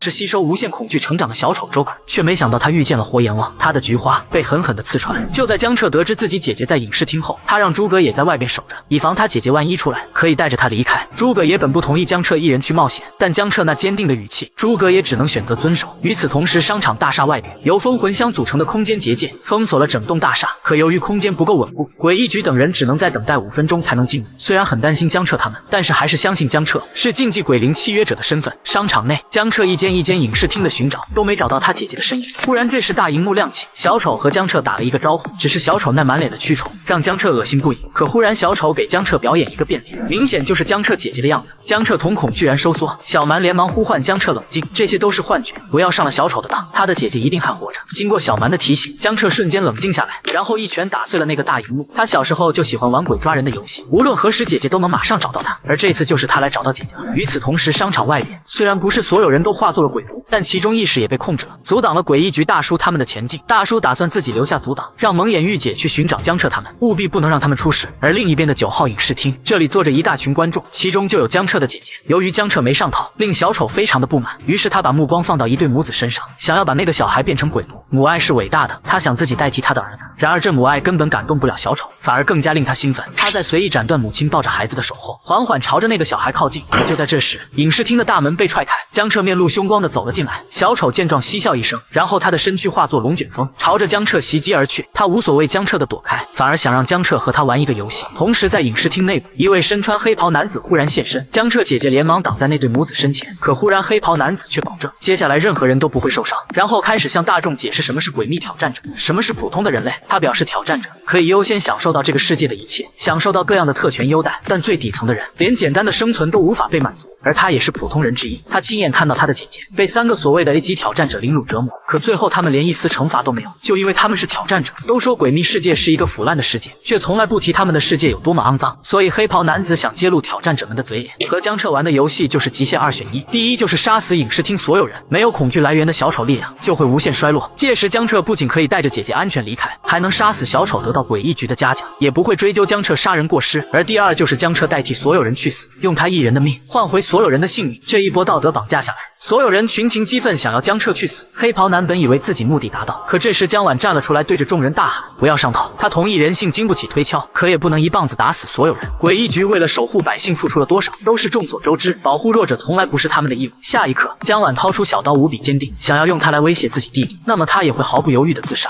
所以这2个选项，他们姐弟都不会选择。话语落下，江彻与小蛮开始融合，举起血色长剑就和小丑厮杀起来。小丑被江彻砍断一条手臂，以及他的脸上被削去一块肉。江彻倒是没有受伤，可说他占据上风也不对，因为由于小丑能吸收恐惧获取实力，他不仅将手臂缓缓恢复，实力也提升到了 C 级，而江彻身体达到了临界点。小蛮的力量，江彻无法再动用太多。小蛮想劝说江彻跑路，可姐姐没有救出，江彻怎么可能放弃？吩咐小蛮等会让他提升鬼力时，一定要直接拉满。就在江彻准备动手时，诸葛也忽然现身，然后朝着小丑丢出了一只运动鞋，狠狠砸在了小丑脸上。小丑顿时懵了，紧接着无尽的怒火在小丑身上喷涌。没等小丑下一步动作，他手中的运动动鞋忽然爆炸，在小丑身上燃起灼烧的蓝焰。江彻趁着这个机会，迅速朝着小丑冲去，然后狠狠对准小丑插了进去。小丑面色瞬间扭曲了，一声惨叫声响彻在大厦内。小丑捂着自己身后大喊：“江彻禽兽！”无比破防的他对着江彻破口大骂。然而下一刻梅开二度，诸葛也又来了一剑，这次的菊花是真的枯萎了。小丑面色无比惨白，他痛苦地倒在地上，看着他身后2尊活阎王。江彻两人也是毫不客气，拿起自己的长剑，就是对着小丑连捅2分半。等蒙眼玉姐找到江彻时，他们的举动比诡秘还像诡秘，让蒙眼玉姐都愣在了原地。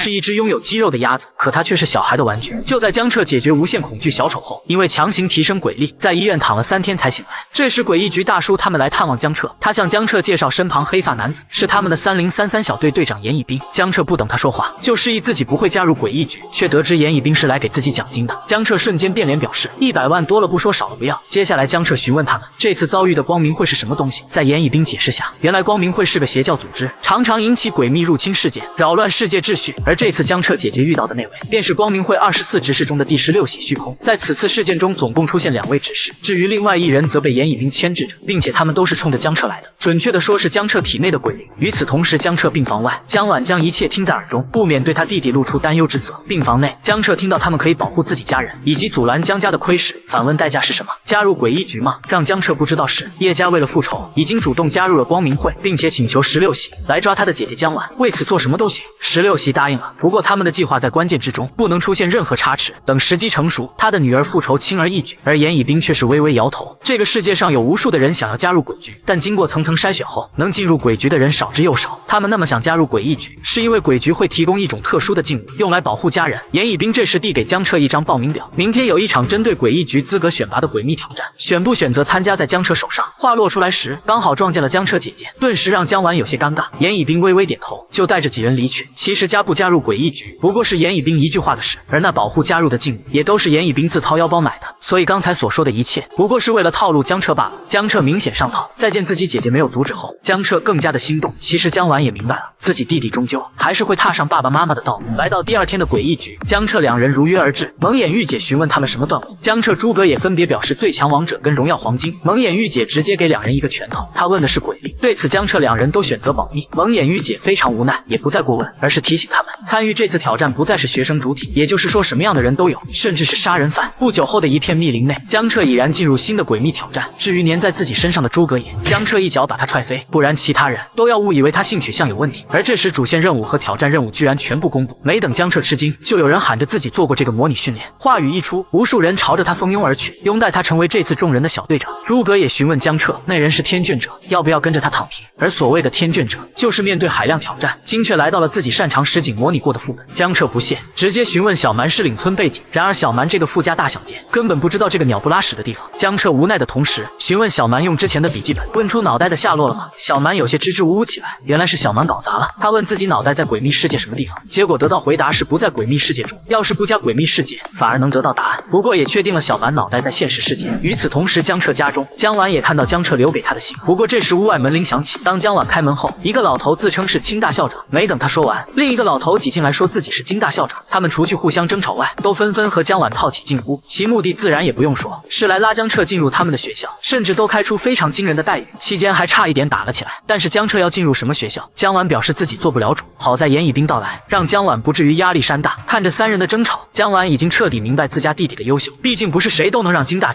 甚至是鬼局亲自来抢人。反观诡秘世界内出现了2条岔路，小队长姜子浩选择右边那条路，众人都选择了相信他。不过江彻有着系统的提示，并没有跟着他们，而是单独选择了左边，立马引起了众人的不满。姜子浩见状无所谓，不听话的愣头青走了更好。至于诸葛也还是选择跟上了江彻。当2人穿过丝绸带后，一座村庄映入了江彻的眼帘，诸葛也双眼放光，没想到江彻真的选对了。不过这一个小孩吸引江彻的注意，同时弹出一个抓鸭子的支线任务，小孩也是看向江彻他们。江彻在得知只要抓1只后，江彻疑惑的询问为什么他爸爸妈妈没有帮他来抓。小孩笑着说他们都死了，而且死得老惨了。说完就把江彻2人推到河里去。江彻气愤不已，实在是这河太脏了，他也不管鸭子为什么会有肌肉，直接把鸭子抓起来递给小孩。在支线任务完成的同时，奖励了10点鬼力和一个防风打火机。诸葛也不禁吐槽小气，一个破打火机能干什么？忽然他们发现小孩不见了，小蛮也提醒江彻，刚才那鸭子不对劲，身上居然有活人的气息，也就是说刚才那个鸭子很有可能是活人变的。这让江彻不由猜测，不会是挑战者死后直接变成鸭子吧？却殊不知小孩躲在丛林后，怔怔看着他们。们，嘴里念叨着来了好多的鸭子。但江彻显然不知，已经和诸葛野走进狮岭村中。而此时诸葛野忽然发现一口古井。男人找到一口千年古井，跳进去后，里面住着一位女鬼。男人非但不怕她，还要给女鬼送温暖。原来在诸葛野找到这口古井后，发现井中有妹子的声音传出，然而下一秒他就被冒出的发丝缠住脑袋，往井里拉了进去。江彻出手将发丝斩断。不过这时系统对江彻做出了提示，井中的女孩曾经是一位沉鱼落雁的美女，只不过发现了村子秘密，遭受到了全村的唾弃，被村长丢进井中。江彻立马意识到井中女孩是关键的 NPC， 于是他毫不犹豫地跳了进去，看得诸葛野目瞪口呆。反光水井内，江彻发现空间并不狭窄。此时水中一道人影冒出，等他站起来时，哪怕他身上长满了脓疮，也依稀能见到前身绝世美女的风采。江彻缓缓朝着他靠近，又开始了他的土味情话，比如贫僧自东土大唐而来，不是为了取经，而是为了娶你，甚至抚摸上女鬼的俏脸。但这次女鬼并未如之前的裂口女一脸娇羞，反而觉得江彻是个白痴。无数的发丝将江彻捆绑在半空中，想要把江彻勒死。可下一刻女鬼发现自己无论怎么用力，江彻都毫发无伤。江彻轻笑一声，直接把身上的发丝震碎，软的不吃，那他就来硬的。而在井口中等待的诸葛野就听到井中女鬼的娇骂声。1分钟后，等江彻出来，诸葛野询问他是不是太快了。不等江彻说什么，姜子浩一群人带着伤来到了村子内。不出意外，他们少了几人。诸葛野也想到江彻来之前所说，挑战任务人越多奖励越少，姜子浩真的会带他们躺赢吗？忽然这时一阵鬼哭狼嚎声响起，系统立马提示江彻，想要活命必须在3分钟内躲进屋子里。江彻来不及感叹怎么神似寂静岭，却发现屋子怎么也打不开。江彻直接掏出了钥匙，房屋打开后，诸葛野率先跑了进去。可突然他看见了什么，居然把门给关了，顿时令江彻不禁傻眼。不过2秒半后，诸葛野重新打开门，把江彻拉进屋内，然后给江彻磕头道歉，示意自己被江彻刚才身后出现的人影给吓到。江彻对他一阵嘴遁输出后，倒也原谅了他。可忽然屋外又传来江彻的声音，诸葛野正要把门打开，却僵硬的回头看他的身后，他已经不确定哪个是真的江彻。江彻让他把发光的鞋子拿出来，试一试不就行了？实际上发光的并不是诸葛野的鞋子，而是他手中的镯子。在确定是真的江彻后，也告诉江彻这个静物的名字叫你相信光吗？接下来江彻让诸葛野把镯子收好，诸葛野怕黑不想收，江彻示意他看向身后，只见屋外一群诡异被吸引而来。诸葛野默默收好，然后反问江彻钥匙哪来的？原来是井中女鬼给他的。不过那女鬼只记得自己吞下钥匙的事，对于系统提示的村子秘密则是完全记不得。接下来江彻让诸葛野记一下黑暗维持的时间，虽然不知道莫名的糊味从哪来，但等到诸葛野数到1800秒后，黑暗退去，跟江彻手表记录大差不差。不过等到江彻两人准备出门时，却发现一群人把他们围了起来。尽管人数众多，江彻不以为意，一群老弱病残 F 级诡异没什么好怕的，而他们目的居然是请江彻到他们家去吃顿饭，为此还打了起来，甚至不惜拿出自己漂亮闺女来诱惑江彻。江彻本打算等他们自己做决定，却又齐齐看向自己询问要去哪一家。江彻直接提议办个美食大赛，谁家好吃去谁家。本来诡异村民们已经同意，却有人把江彻想法拆穿。江彻没想到诡异还会长脑子，可对于这个出头鸟，江彻一脚狠狠踢了过去。就在江彻暴打中，副村长出面示意消消气，请外村人回家吃饭，是他们狮岭村的习俗。话语一出，系统提示接踵而来。江彻看了一眼，便同意了村长的请求，然后跟着副村长到他家去。一路上，江彻好奇姜子浩他们躲哪去了，诸葛也却慌乱示意江彻看左边。只见一女子正在晾晒一张人皮，也就代表着有人已经把复活次数用完了。不多时，江彻两人来到村长的家门口，一位美艳御姐在这时走了出来。她并不是村长的女儿，而是村长的老婆苏妹儿，直接就把江彻两人看得羡慕坏了。村长示意苏妹儿带江彻他们去休息，饭菜多准备一些。闻言的苏妹儿一把搂过江彻，在诸葛野的艳羡中带着江彻去客房。接下来他告诉江彻他们有什么要求尽管提，他都会满足。这话一出，诸葛野瞬间红温了。苏妹儿也向他抛了一个媚眼，微微开口，真的什么都能满足？不等诸葛野兴奋，江彻直接把门关了，气得诸葛野质问江彻不懂怜香惜玉吗？江彻立马给诸葛野来了个暴口，连诡异都不放过是吧？此时小蛮告诉江彻那个女的不简单，还有这里的村民虽然只是 F 级诡秘，但身上的气息却很奇怪。话落瞬间，又是一阵鬼哭狼嚎响起，江彻他们房间的墙壁好似被火烧了一般。诸葛野立马掏出他的相信光芒来阻挡进一步的入侵。而此时江彻也终于明白，为什么他们之前一直闻到糊味，原来是这个村子被火烧过。明明是千娇百媚的美女，可她的丈夫却是这位老村长。诸葛也极度的面目全非，他化身侦探抽丝剥茧，觉得主线任务是找到村长，那么这个副村长就有问题。一个老头住着大别墅，还娶了一个能当他孙女的老婆，现在村长不见了，说不定就是副村长想要进步，所以诸葛也想要把副村长抓起来，严刑拷打，问出村长的下落。江彻听得一脸无语，不说当初他们遇到的小孩和井中女孩是怎么回事，就说黑暗降临时他背后之人又是谁，而且副村长是凶手，他会把大别墅和小娇妻大大方方的展示吗？但是这个黑暗侵蚀很有可能就是这个村子的诅咒，那么接下来要找的就是那个下咒之人。可忽然窗外传来求救声，江彻两人想要打开窗户，但是窗户被锁死，根本打不开。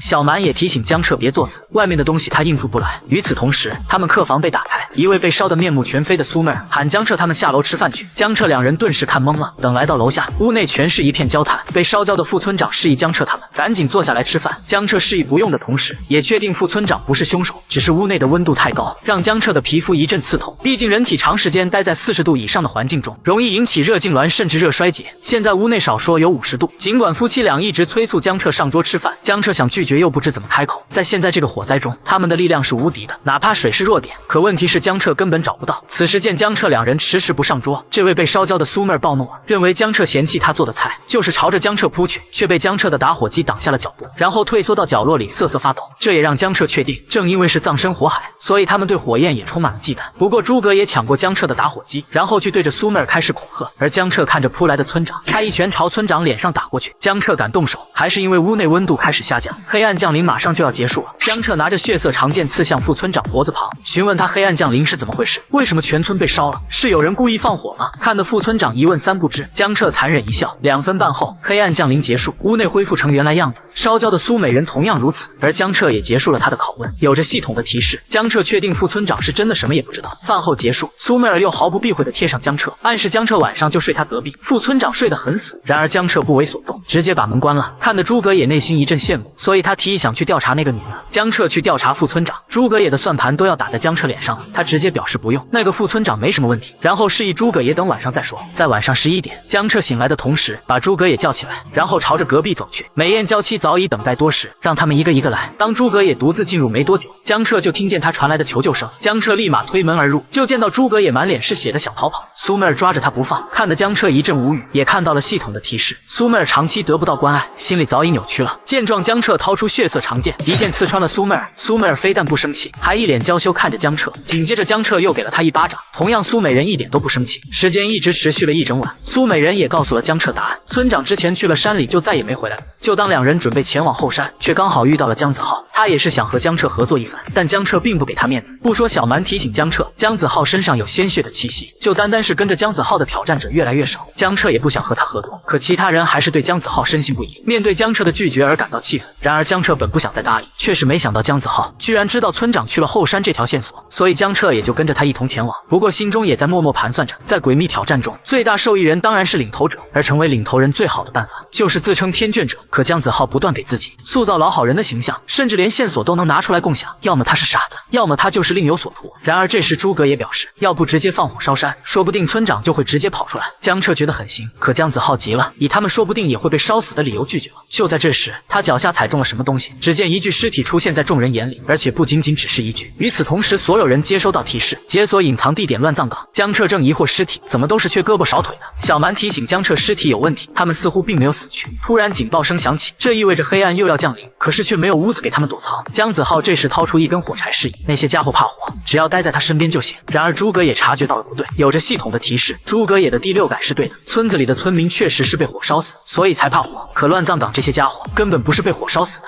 是一张器官贩卖价格表，死的却是一整个村庄的年轻人，他们被随意丢弃在乱葬岗中，生人的到来将他们全部唤醒。姜子浩点燃火堆，示意众人不用害怕，那些诡异们怕火的。可这时其中一名漂亮妹子发现了不对，那些诡异们并没有因为火堆而停下，而姜子浩还在坚持火焰有用。当诡异冲破火堆扑来时，想要逃跑那已经是迟了。见到这一幕，姜子浩非但不慌，脸上还露出瘆人的笑容。此时一柄剑刺穿了他身后的诡异，漂亮妹子警告他收起小心思，不然连他也一块砍了。姜子浩虽然知道自己被看穿，但漂亮妹子保护他的举动让他误以为是喜欢他，而他见到人已经死得够多，也拿出了他的 F 级劲舞生锈的斧头。至于他的2名狗腿，同样都拿出了 F 级劲舞。江彻看到这才明白，诡异局挑战资格真正的含金量。反观诸葛也不甘寂寞，掏出他的相信光芒，朝着诡异们抛了过去。瞬间诡异们被蓝火所灼烧，而江彻一边脱衣服，一边准备亮出他的神器。反观一旁的漂亮妹子，手起刀落之间不停地在斩杀诡异，眼看越来越多的诡异朝自己扑来，妹子体内的鬼力开始沸腾。刹那间，方圆数米内亮起无数剑芒，这是独属于妹子的剑技，千枝万斩。诡异们纷纷对视一眼，然后化作无数的碎块。可像漂亮妹子杀诡异如杀鸡的，还是在少数人。忽然，漂亮妹子面色一愣，原来她是看到正在和诡异聊天的江彻。而这时，小蛮向江彻示意，静物与静物之间可以融合的，询问江彻要不要把他的2把武器融合。至于需要专业的炼器师，江彻立马想到之前小蛮技能里炼器宗师，于是江彻直接把这活交给了小蛮，让他融合的帅气一点。不久之后，当黑暗暗降临退去，漂亮妹子在检查尸体，试图去发现有什么线索。然而江彻却在另一具尸体上发现了一张纸条，可之前尸体并没有这玩意。江彻联想抓鸭子的小孩、井中的女人、石岭村的火灾、窗户外的求救声，以及最后这些残缺的尸体。江彻发现这些线索之间似乎什么也没有关联。至于一旁的姜子浩，还想要和妹子继续组队，但妹子反问他：“真以为所有人都相信他是天眷者吗？”并让姜子浩把路让开，这么不给面子，多少令姜子浩有些破防。而其他有能力之人也并不想再和姜子浩合作。这2天明显的表现来看，就是想令挑战者减员。江彻看着为自己辩解的姜子浩，他真的只是为了独吞挑战奖励吗？不过这时姜子浩小弟见妹子不为所动，又把目光放到了江彻身上，质问他往口袋里塞了什么东西。见江彻不承认，胖子开始道德绑架，多一条线索就多一线生机。江彻他也不想间接害死人吧？闻言的江彻不禁无语，要这么说，那大家上山导致团灭的姜子浩，不就是蓄意谋杀吗？胖子怒了，准备动武直接抢夺。江彻不屑一笑，一柄血色碎骨长剑被江彻召唤出来，它正是被小蛮融合而成的地级禁物碎骨刀。胖子3人瞬间头皮发麻，因为他们感觉到碎骨刀已经无限接近于 C 级禁物，所以一点也不敢再放狠话，飞快的跑路。可漂亮妹子忽然向江彻表示，应该把他们都杀了的。紧接着妹子向江彻介绍自己名字叫苏小锦，然而江彻却用诸葛野的名字代替。苏小锦微微歪头告诉江彻，用自己真名可不是什么好事。江彻笑笑不说话，然后询问苏小锦找他有事吗？苏小锦直接开门见山的想要和江彻互换线索。江彻示意他先说，苏小锦没有犹豫，告诉江彻今早经过一栋房子，听到里面有小孩子的声音，就在黑暗降临时，江彻最先进去的那一栋。江彻思索一番，那次黑暗降临的求救声确实是小孩的声音，只不过不确定在哪个位置。得到有用的线索，江彻便把那张纸条交给了苏小锦。诸葛也急了，询问江彻就这么交出去吗？江彻表示没什么，那只是一张器官贩卖表，再结合村里全是老人，乱葬岗却有一堆年轻人的尸体，那么这张价格表信息其实已经很明确了。而江彻返回的路上，苏小锦一直跟着江彻他们，江彻让他别跟。苏小锦小声说自己进不去那个房间，可江彻不吃这套，刚才的线索交换已经平等了，如果想要蹭进度，总要诚恳一点吧，比如给哥笑一个。话语一出，苏小锦并未反驳，捏着自己的脸努力做出笑脸，然后喊江彻哥哥，问他能蹭一下进度吗？可江彻还是拒绝，就算苏小锦要给江彻50万，江彻也是没有答应，并告知苏小锦上次给他这条件的坟头草已经比墓还高了。然后苏小锦就被关在了门外，而苏小锦的鬼灵松了一口气，幸好他们没有动粗。那个江彻体内的鬼灵虽然隐藏了气息，他还是能察觉到非常的强大。至于苏小锦也没有放弃，而是打算寻找更多的线索和江彻交换。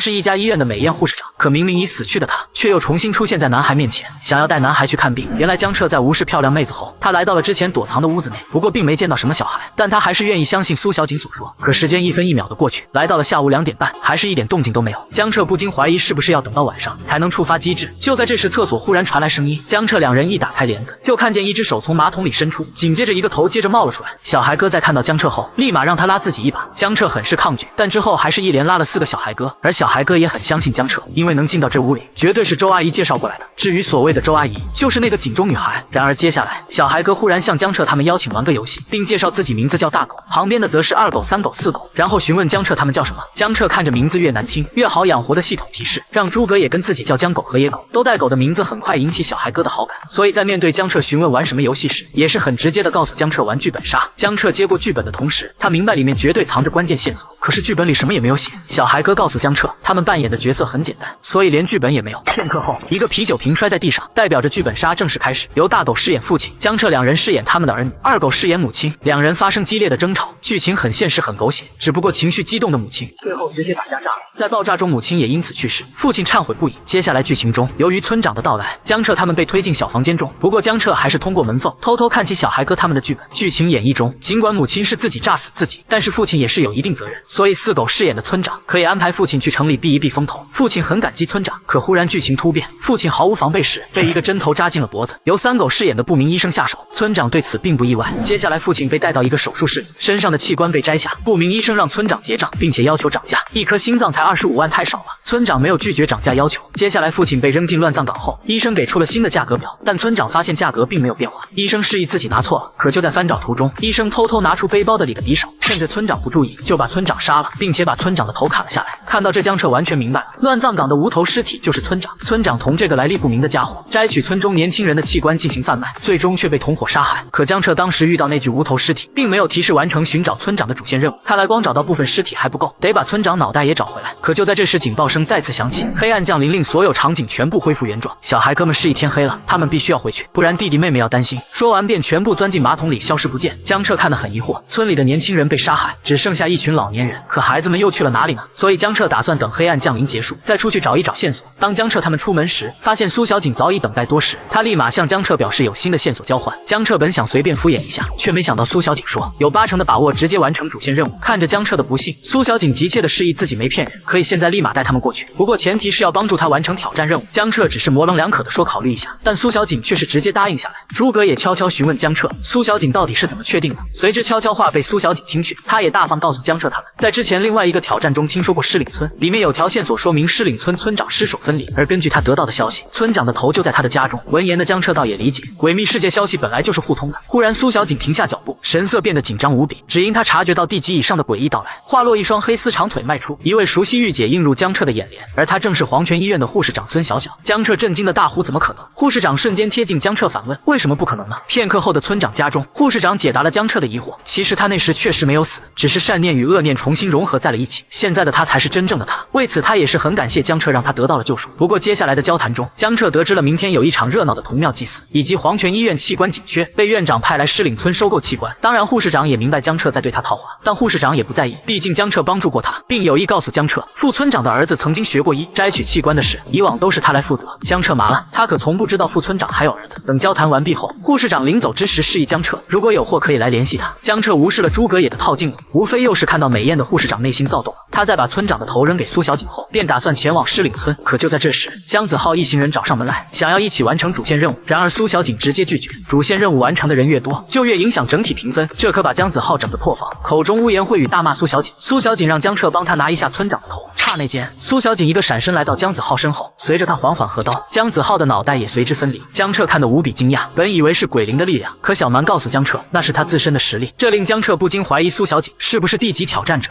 男人把小孩哥的头拧下来，给他自己当球踢，告诉他这是真正的人球合一。原来当呆萌的漂亮妹子发怒时，那是真的丝毫不留情。震惊江彻的同时，也明白为什么之前和苏小景握手，触感不是常人的软乎滑嫩，而是粗糙的老茧，这绝对是经过非常人的专业训练。此时苏小景见只剩下2人，质问他们自己退出，还是他接着动手。苏小景听他们还想回去告状，以此来威胁他，毫不客气再次提剑斩过一人。众目睽睽下，其中的胖子变成了3段，吓得瘦子瘫坐在地上，然后大喊着自己要退出。但下一刻剑光再次亮起，苏小景并未给他机会。对他来说，过了这个村就没这个店了。接下来苏小景拿过村长脑袋，来到乱葬岗找到了村长的尸体。与此同时，江彻他们的主线任务完成，而苏小景为了防止姜子浩他们复活，把村长的尸体埋了，让他们完不成主线任务。紧接着苏小景示意江彻说出他得到线索，江彻本有些不悦，毕竟他之前说法只是考虑考虑。苏小景看出他的想法，告诉江彻这次挑战任务是地级，没有他帮助是完不成的，也是忌惮江彻体内的鬼灵，不然他早动手了。面对苏小景的坦白，江彻本想说靠鬼灵就行，可小蛮捂上江彻的嘴，原来是黑暗降临后，小蛮的力量就被莫名的限制。江彻得知不禁捂脸，刚拒绝现在又答应，脸要丢大了。诸葛也看出来，所以他给出台阶，自己替江彻说答应和苏小景合作。然而苏小景却只想和江彻合作，对于诸葛也这个没用的白毛完全就是累赘。他缓缓拔出佩剑，询问诸葛也是自己退出还是送他一程。诸葛也当然不愿意，不过江彻这时站了出来，他否决苏小景的提议，要合作就3个一起，不然直接解散。苏小景无奈同意，然后主动分享得知的线索。村民似乎十分忌惮后山铜庙中的鬼孩子，因此会定期进行祭祀活动，晚上宵禁的原因也是为了避开这些孩子。所以要是没猜错，只要解决了那些鬼孩子，就能解开狮岭村的诅咒。江彻闻言也一并告诉苏小景，村长的脑袋是被副村长儿子给砍下去的，然后并示意晚上8点铜庙集合。不过此时诸葛也情绪有些不对，询问江彻真的要去对付那些小孩吗？江彻疑惑的同时解释那些小孩哥不过都是诡异罢了。虽然察觉诸葛也有些不对劲，但江彻没多想，带着他回到副村长的家中，询问苏妹儿副村长的儿子去哪了。苏妹儿表示不知，不过他是铜庙的祭司，明天就能看见他了。随即江彻回到客房，一直等到了晚上8点。当2人朝着铜庙靠近时，一个小孩哥出现在江彻面前，他抱着一个人头询问江彻能陪他踢足球吗？然而下一刻他看上江彻的帅气俊脸，想要把江彻的头摘下踢足球，可江彻率先来到小孩哥身前，把他的头拧了下来，告诉小孩哥，你的头就是你的球，此乃真正的人球合一，是踢足球的最高境界。小孩哥恍然大悟，高兴地和江彻挥手告别。反观村口的古井旁，一位陌生男人喃喃自语。不久后江彻来到铜庙，却是直接把他看傻了。尽管妹子一样的白一样的长，但那红色的双马尾跟江彻他打招呼时还是有的点懵。原来妹子正是苏小景，之前不过是伪装的罢了。然而江彻听闻却震惊了，想要改变容貌，可是5级以上挑战者才能做到。苏小景本想说什么，忽然一阵阵诡异声音传入他们耳中，他们面前的铜庙紧跟着燃烧起来。小孩哥们缓缓走出，他们哭泣着找爸爸妈妈，他们汇聚在一起害怕一个人，但紧接着他们身体开始融化融合，在江彻他们面前变成一个巨大的肉球，看得江彻彻他们恶心不已。不过由于融合的原因，他们的气息在 D 级与 C 级之间徘徊。此时，一只大手朝着江彻他们拍去，所有人四散躲开。而江彻与苏小景分别掏出自己的武器，在两人的配合下，砍断了肉球的一条手臂。等江彻他们回头望去时，本在痛苦哀嚎的肉球，忽然他断手在快速的再生。小蛮见状，主动出来帮助江彻，并提醒江彻肉球有着精神攻击以及 C 级般的力量。话落，他便与江彻融合在一起。一旁的苏小景见状，也和他的鬼灵融合，让他的双马尾变成了渐变色。瞬间，两人与肉球大战在了一起。然而一旁的诸葛也却是浑身颤抖着，他好似想起了什么不好的回忆，脑海充斥一些不堪的话语。反观江彻这边，由于肉球的超速再生速度太快，不过两人怎么砍都砍不完。本来苏小景是想要掩护江彻，却刚好被肉球抓住了机会，重重的朝着苏小景腹部轰去。江彻也抓住了这个时机，来到肉球的身前一刀两断。然而这次却没有再超速再生。江彻不禁大喜，原来肉球上的人脸就是他们的弱点，并将这个好消息告诉了苏小景。可肉球趁着江彻分神，一个大嘴巴子拍在了江彻脸上，让苏小景提醒都来不及。这一巴掌把江彻整破防了。然而苏小景却是皱眉表示，打脸没有用，只是速度恢复变慢，需要将他的机制找出来，任务难度不可能毫无意义的提升。说完，他再次朝着肉球杀去。与此同时，系统提示江彻，江彻看着上面一体的字眼，不就是要他把全部的脸砍碎吗？可光靠他和苏小景根本不可能办到。于是他想到了诸葛野，他身上的那个相信光的静物吗？就是范围伤害。但是诸葛也完全不理会江彻。小蛮示意江彻别喊了，那个白毛受到了精神影响，由于他自身意志不坚定，只能靠他自己挣脱出来。